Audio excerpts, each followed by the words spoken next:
Okay, let's dig into a really compact but incredibly rich text today. We're looking at Psalms chapter 133. Right. It's very short, just a few verses. But it kicks off immediately with this core idea, how good and pleasant it is when brothers live together in unity. Yeah, it doesn't just say it's good, it stresses how pleasant it is. It feels good. Exactly. It sets you up to think, okay, why? What's so special about this state? And it doesn't just leave that hanging as like an abstract thought. No, it jumps right into these really vivid images, trying to paint a picture for you. Sensory pictures. The first one is, well, it's pretty striking. Unity is like precious oil poured on the head. Precious oil, okay. And it describes this oil running down. Yes, running down the beard. And it's specific, running down on Aaron's beard. Aaron, the high priest. Exactly. That detail immediately adds this layer of something sacred, maybe. Consecration. Right. What does that suggest, you think? Using Aaron specifically for this unity image. Well, and it continues. The oil goes down upon the collar of his robes.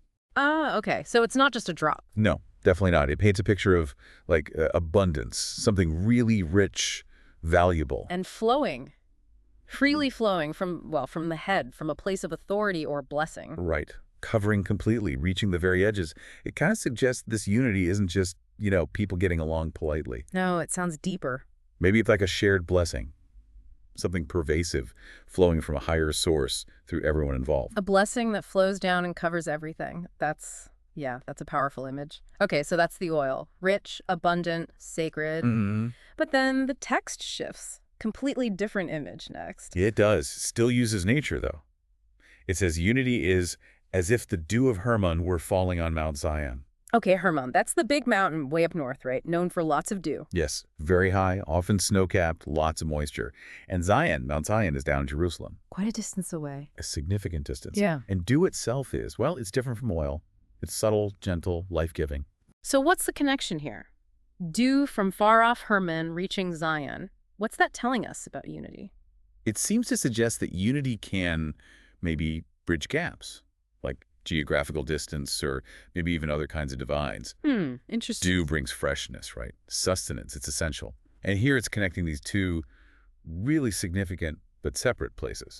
So unity facilitates this blessing, this refreshment that can come from maybe from far away or a high source. Perhaps.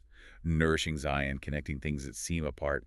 It hints at a connection, a shared life, even across divides. Wow. So unity is like this rich, abundant, sacred oil flowing down, but it's also like this subtle, life-giving dew that connects distant places. Yeah, they're quite different feelings, aren't they? Yeah. But both positive, both about connection and blessing. And the text makes that link explicit, right? It ties these images directly to the main point. Absolutely. It says for there. Meaning in that place of unity, where this oil and dew imagery applies. Exactly. For there the Lord bestows his blessing. The blessing, it's found in that unity. The text is very clear. And it specifies the blessing. It's not just any blessing. No, it's huge. It says even life forevermore. Eternal life. Wow, linked directly.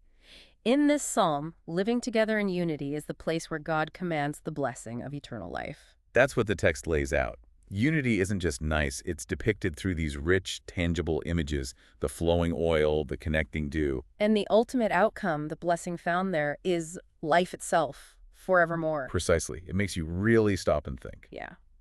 So maybe the final thought for you listening is, what does this specific combination of images, the abundant, almost overwhelming oil, and the gentle, connecting dew, what does that tell you about the kind of unity the psalm is talking about? And what are the implications of linking that specific kind of unity so directly to the ultimate blessing, to life forevermore? The psalm draws a very clear line. What does that connection make you consider about unity's power, its significance,